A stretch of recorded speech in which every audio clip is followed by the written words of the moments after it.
Welcome to Tommy Solo's Famous Friends. This is where I get to chat with people who I've connected with over the years in the world of arts and entertainment, and today we're continuing on in our Guitar Talk series, and I'm very happy to have back on the show, Earl Johnson. Welcome back, Earl. Yeah, thanks, Tommy. Good morning. It's always a pleasure to have you on. Now, people that know you know that you've been in the business for a long, long time. Started out professionally with I think it was King Biscuit Boy or thereabouts back in the 60s. Yeah. And then you definitely made a name for yourself with Moxy, and you've been going strong ever since. You've got stuff going on today, and we can talk about that in a bit too. But let's go back to your early beginnings on guitar specifically. In the 60s, big thing was happening with the British invasion and the Beatles and so on. And how did that affect you? Actually, believe it or not, I'm dating myself here a lot, but it was Elvis, it was Bill Haley and the Comets, and Johnny Cash. That was the biggest influences early.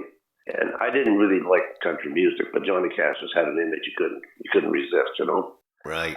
And it's funny because my dad, I remember him, even when I was playing the Moxy, he'd always say the best guitar solo I ever heard was that solo in Rock Around the Clock, right?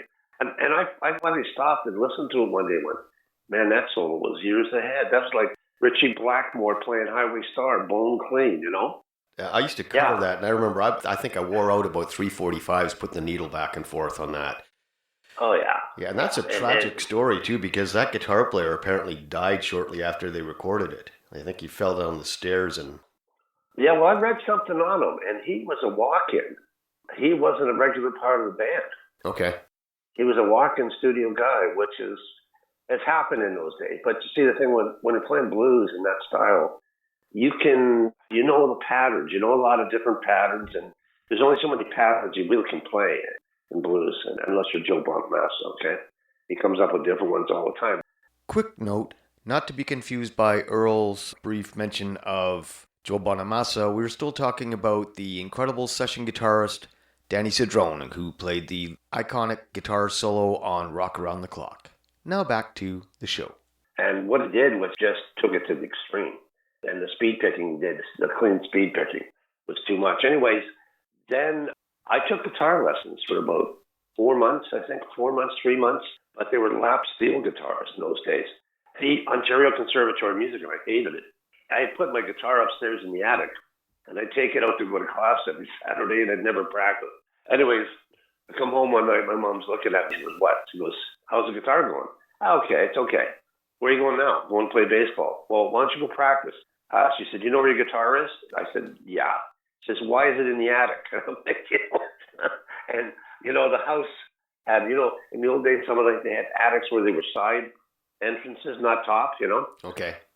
So anyways, she stole my guitar. I quit taking lessons. She stole my guitar. And then one night I went at Sullivan, and Keith Richards comes out and plays that opening riff to The Last Time. That da-da-da-da-da. I said, that's it. That's what I've been waiting for. And then I had to get a guitar. So I had to get a paper route, to get a guitar. She wasn't buying me another one. But my mom turned out to be my strongest ally. She bought me my first Sears Silvertone tube amp. She bought me my first Melody Maker and Basic SG. So, she was my biggest supporter, still is, amazingly. And then that's what did it for me. As soon as I heard that riff the last time, I went, that's it. I loved that. It was powerful, you know what I mean? The other stuff up until then, didn't hit me like that, Anyways, I don't know what you asked me, but I hope that's part of the question.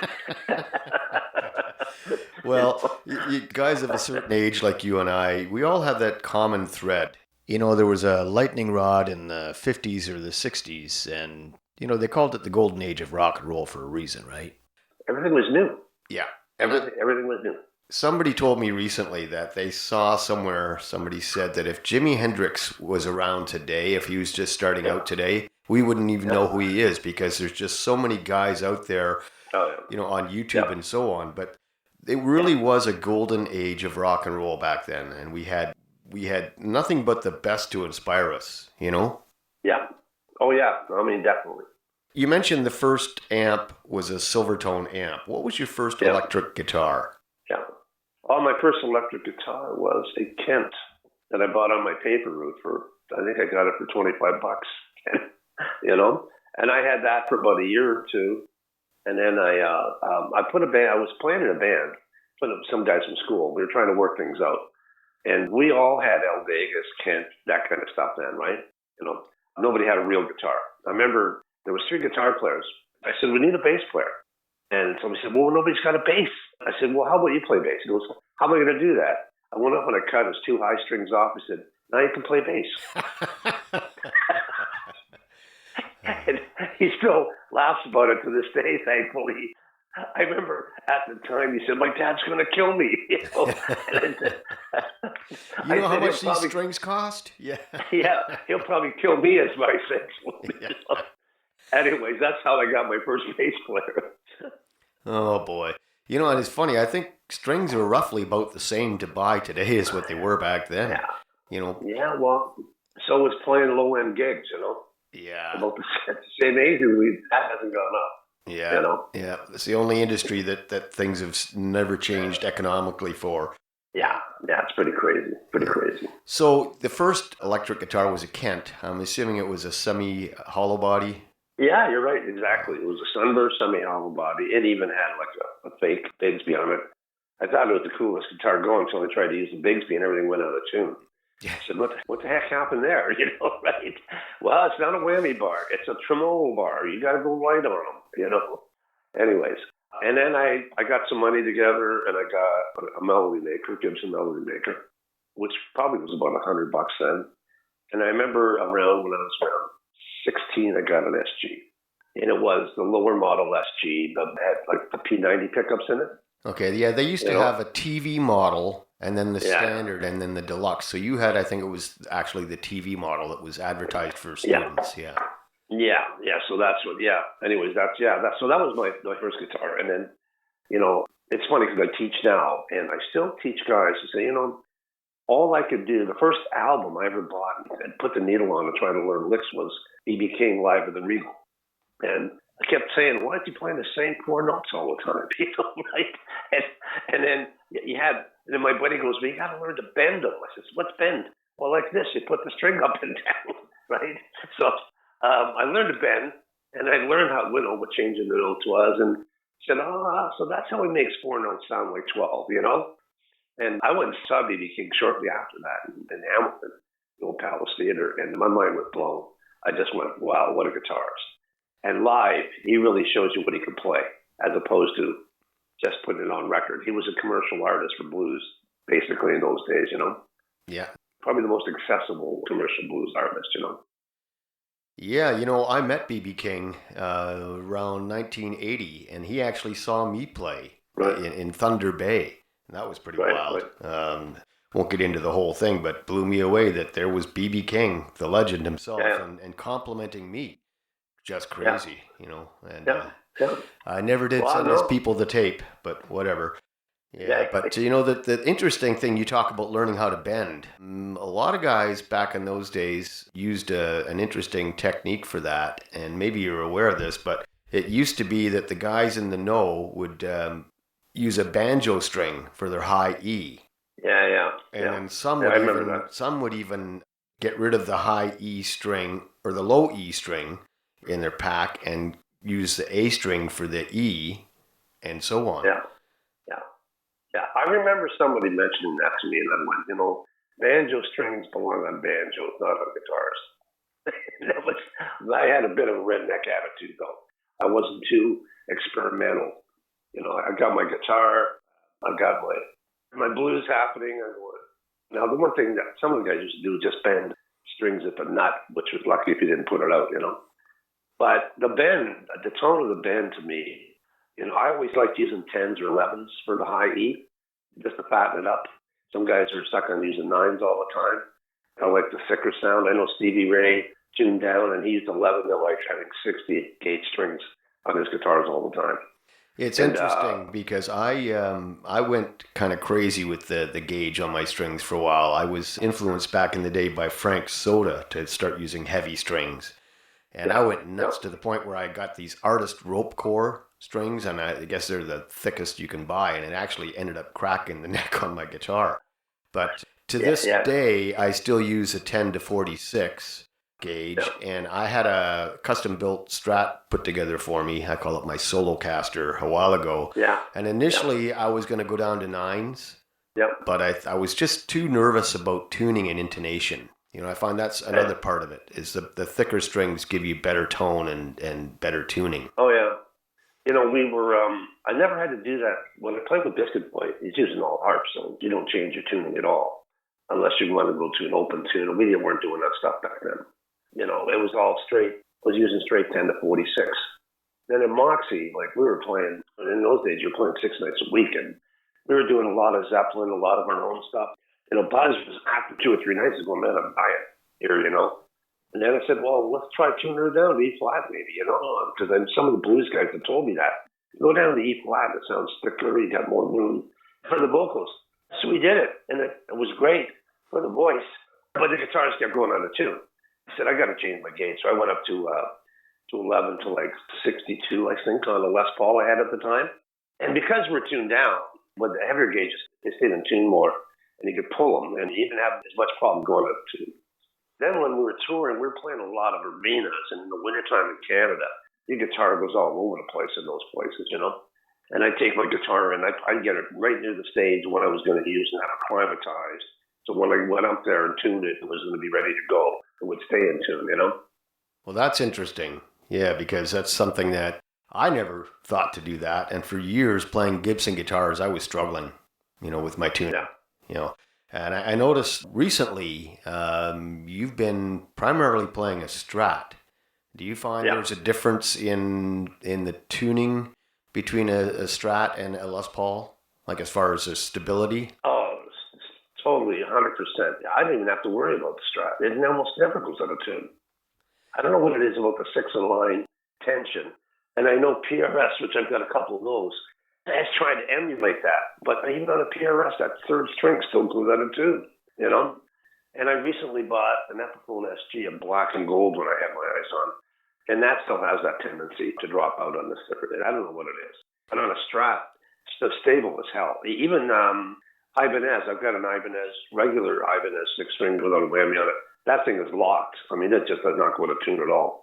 And you can be doing wild bends on it. It's stable as hell. And this is an Ibanez Strat style guitar? Well, it's an Ibanez, yeah. It's an Ibanez RG. It was a Prestige. It's an all-wood one. And I just put a couple of EMGs on it. The thing it's an evil guitar. Just plain evil, that thing. It's going to steal your soul. Yeah, when I want the nastiest, growliest tone, I just grab that thing and I get it out of it. It's wild, It's interesting, that's the benefit to having the different guitars. I've got an Ibanez AR250 myself, and I call that my shredding guitar. And I've got my custom Strat, my custom Telly, and those are my stable guitars. The Strat is a lot more versatile to rock out on than what the Telly is, but they all have their purpose. And it's interesting. I was in the studio a few years back trying to record a track, and the engineer had handed me this Flying V, and he thought I'd get a heavier sound with it. Number one, it was awkward as all get out trying to play this thing in the studio, like I'm trying to have it on my lap, which you just can't do. Yeah. And it was a chugging part. I was trying to on open E, trying to do a tuck, tuck, tuck, tuck, tuck, tuck. And every time I'd try and palm mute, I'd be bending the E. So I said, look, I know what you're getting at here. My Telly has been over there, sitting there in its case for 2 weeks in your basement.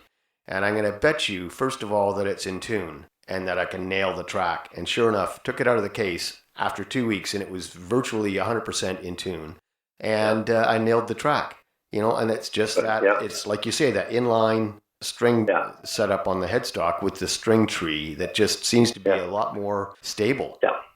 Well, I just got a Telly the Strat done for me about a year ago. Actually, it was one of my students who put it all together for me. I ordered all the parts I wanted. I got a trem lock on it on the back. It's stable as hell. And I've got EMGs, the new EMG X pickups, which really got a nicer tone than the straight EMG 81, 85. And I got it set up so I got a split coil on the front because I love that open front pickup sound for blues. And so it's either humbucking or split. I got a single coil middle, and that guitar, I swear to God, I can play anything on. I love it. I use it on all the Cadillac stuff that we just finished doing. Right. You Yeah, know? I had one of the American Standard Strats, the HSS series. Yeah. I figured, you know what, I can get this to sound like a Gibson if I want. I've had love-hate relationships with Strats over the years, and that's why I finally got one custom built, so that's what I want. But something else about Stratocasters that a lot of young guys in particular may not know is they usually come with 3 springs, but on most of them you can add 2 more. And I did that with my custom built unit. And I don't use the whammy bar all that much, but it does give you just a little bit more stability with your tuning. Oh, yeah. And I got hooked on trem locks for using them on Floyd Rose, and they're way better. They make a Floyd Rose much more stable, much easier to use. And then your tuning margin of error is a lot slimmer. It's a lot better when you run the trem lock on it. In fact, I've got an Ibanez, Gem 7 DBK, one of the monkey handle ones from about 20 years ago, which they're worth about 3 times the price now. I just found out one the other day. I put a trem lock in that years ago, and that's actually my favorite guitar of all of them that I have. Because that thing is it weighs about 2 pounds, I think. You don't even know you have it all on stage. And it's got the slimmest neck I've ever played on that's really comfortable. And it's basswood body. You wouldn't think it'd be all that great a tone, but it's got a killer tone to it, It's crazy, when you really get into different woods. For example, my Tommy Caster, my custom-built Telly, has a Japanese Empress wood body. And I wanted to have a lighter guitar because I'd been playing a solid body 335 for years, and I started to have some intermittent tennis elbow and rotator cuff issues. So I just didn't want to have the heavy guitar for the bigger shows anymore. And my go-to guitar guy says, I just happen to have this block of Japanese Empress wood, and I think we can make that into a body for a new guitar for you. Which ended up being my custom-built Telly, the Tommy Caster. And I brought it to David Henneman from April Wine. I brought it to his house, and he says, this thing is as heavy as a bag of Wonder Bread. And it's amazing the difference, And when we talk about the woods and the tuning, I think once a guy figures that stuff out, there's nothing more inspiring and more confidence building than having a guitar that you can trust to do what you want it to do and not to go out of tune and so on. Yeah. Oh, yeah. No, for sure. Now, you've been teaching for a long time, and you're pretty much 9 to 5 in the guitar school. So if I was, say, 14 or 15-year-old kid, and it was my first time in the school or the studio with you, what advice would you give me as somebody just getting started in guitar? Well, when you're teaching, you get a lot of beginners are 9/10 of your business, so that's constantly evolving. And I get some kids that accelerate pretty fast. So a big thing comes down to number one, how much you're going to practice, how much time do you have, I get some kids going to say, I picked it up on Tuesday, and then I go, and you're starting out, that ain't going to do it. So that's not going to work. Now, if you've been watching on YouTube for a while, and you got to a certain level, and you've been learning some stuff, but you come in, hey, I can't play Sweet Child of Mine the way it should be. I've been trying. That comes down to technique. That comes down to fingering and technique, especially that opening rip, all that stuff. If you don't get your fingers going through the same pattern all the time, you never master it. So that's a big thing. And when you're dealing with beginner intermediate players, it's all about getting the proper fingering going right away. That's how you build your speed up, by repeating the same patterns. Your fingers lock into the same patterns. I teach a lot of students triads just to get them going, and then just do like a high E minor triad to a D major to C major to B minor, and then back. And I just say, build your speed going through there, and make sure you're hitting the spots, being the E, the D, the C, the B, and you're playing the right finger spread.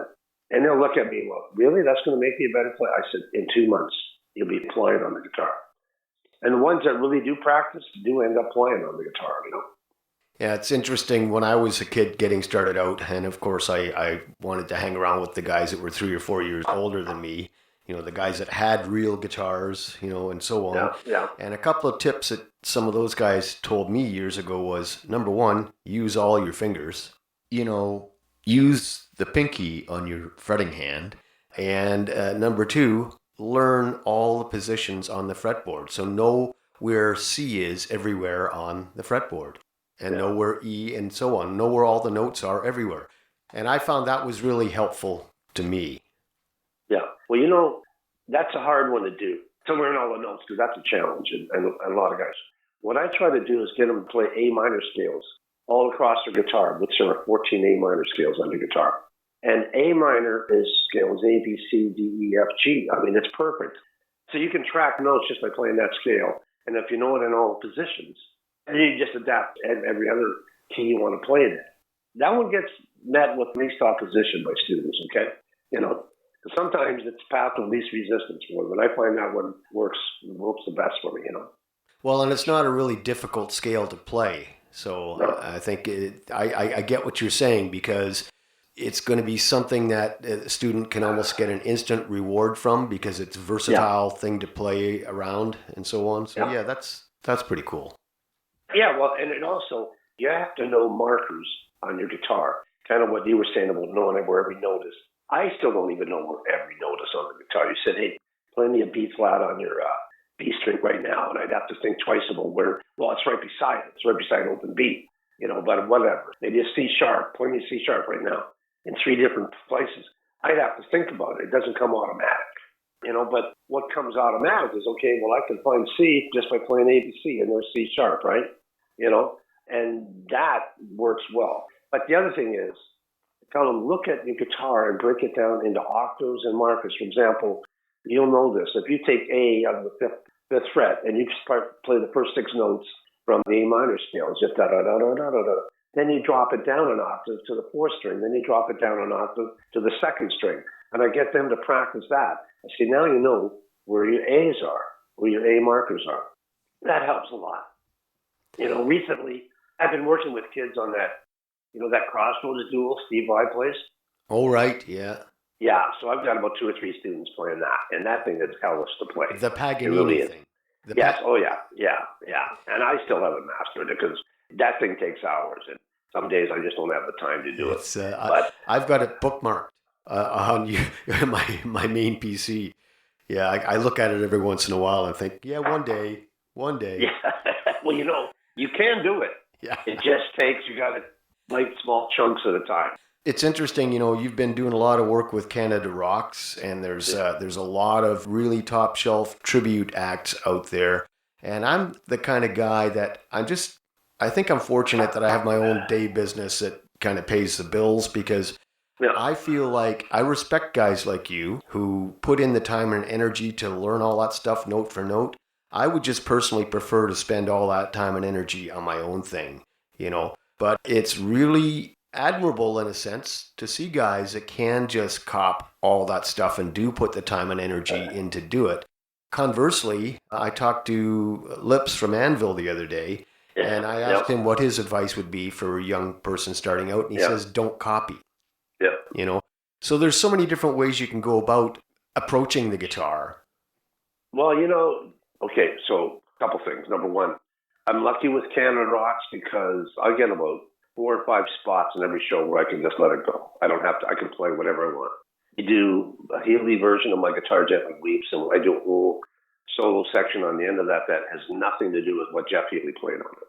And then I do another thing where we do See the Light, which is, again, which I do try to emulate what he's doing, but I tag a solo on the end of it. So I get about 4 spots every show to really have some fun playing. And to me, that's okay, because that's enough, And then basically what I'm doing now with my own act with the Cadillacs is that is my stuff. That is my work, Now, it's funny you bring up Lips because I saw him just the other night in Ajax. And I put a post up on Facebook. But I went around the back, and he looks at me and goes, oh, I go, yeah. He goes, I see, you still look the same. He goes, so do you. So it was pretty funny. Anyways, he hasn't changed one iota from the Lips I knew 30. I haven't seen him in 30 years, like literally 30 years. I got nothing but respect for the guy because for about 10, 15 minutes, and I'm going to watch the show. I had a pretty bad migraine, so I would stay for half an hour.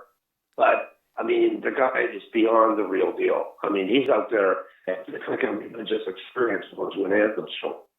Editor's note: as Earl has explained to me, where he lives in Hamilton, Ontario, cell phone reception is spotty at best. So he was cutting out, but what he was trying to say before he had trouble with his phone is that he talked to Lips backstage for about 15 minutes before their show, and he is very impressed with the show that they put on. Now back to the show. Anyways, I watched the first half of the show, and, you know, nothing but huge respect for those guys, because they're playing their new material, and it's pretty good. I liked it. And he's playing really good guitar, excellent guitar.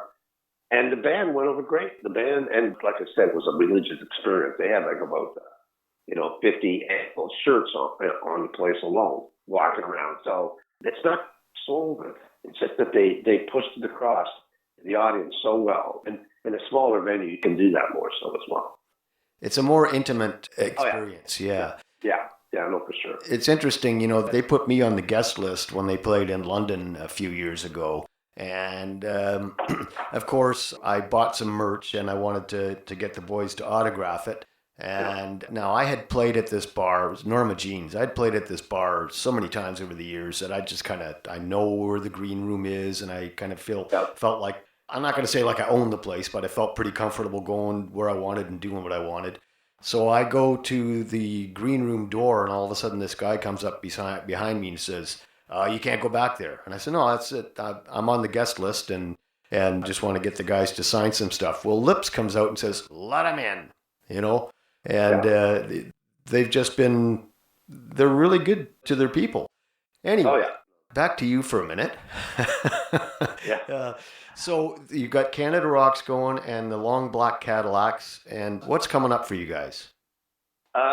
We're finishing, like we did 4 songs, and that's not enough to get you out there. We had one video, and that was really what we shouldn't have done, because the one video was really lame, and you just can't put a lame video. Everybody said you got a great song here with that blues tune, and we put it out, and it just did nothing. Well, the other thing is we are, an endangered species, obviously, in the older age group, but it was blues, so I thought we had a shot with it. Anyways, now we've done one more song, which is coming out on a thing called the Birdsong Foundation charity album, and it's for mental health awareness. And that one's called Forever Mine. So it's kind of, about holding on to your loved ones. Really, that's what it's about, holding on to your loved ones and holding on to their spirit, etc. Now we got 5 more tunes that we're doing over the next month. And by the end of October, we're going to do 10 songs on video live. And that's what you got to do to try to get out there. Festival buyers and any other label. You can't just go in. You got to have all the bullets in the gun and have it all loaded, Well, it sounds like you've got the plan. Listen, Earl, I want to thank you so much once again for doing this with me today. Yep. And until next time, cheers. Yep. Okay, take care. Okay. It's always a pleasure whenever I have a chance to chat with Earl Johnson. I'll tell you, I can't wait for the new music and videos coming from Long Black Cadillacs. And hey, if you're anywhere near the GTA and you want the best possible guitar lessons, you got to check out the Ajax Guitar Academy. Award-winning Earl Johnson is the guy to teach you or your kids how to really master the guitar. And if you love a really good cover band, if you have the chance to check out Canada Roxx, that's Roxx, R-O-X-X, you ought to do it. They are amazing live. Now, here, without further ado, from their debut EP, Long Black Cadillacs, here is No More Lies. Enjoy.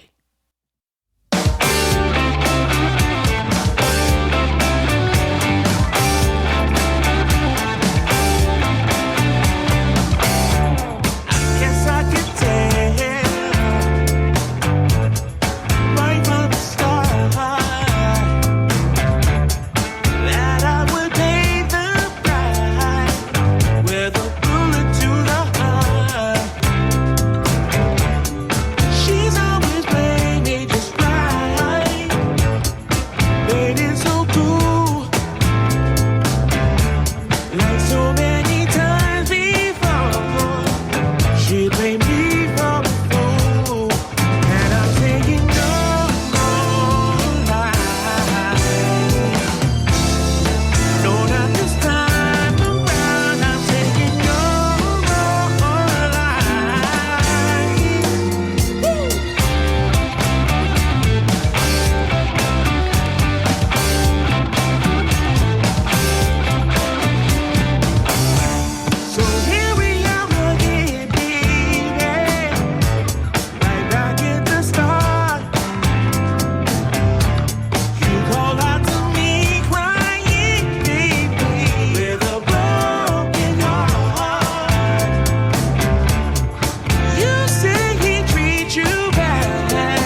Tommy Solo's Famous Friends is a one-man production, meaning that I've done all the work, including guest acquisition, recording, editing, and so on. And hey, if you like the show, why not subscribe and help support us through Patreon at patreon.com/TommySolo. The theme song for Tommy Solo's Famous Friends is a clip from my original composition, The Burn. All rights reserved. And you can find me on Facebook, Twitter, and Instagram. Thanks for listening, and until next time, cheers.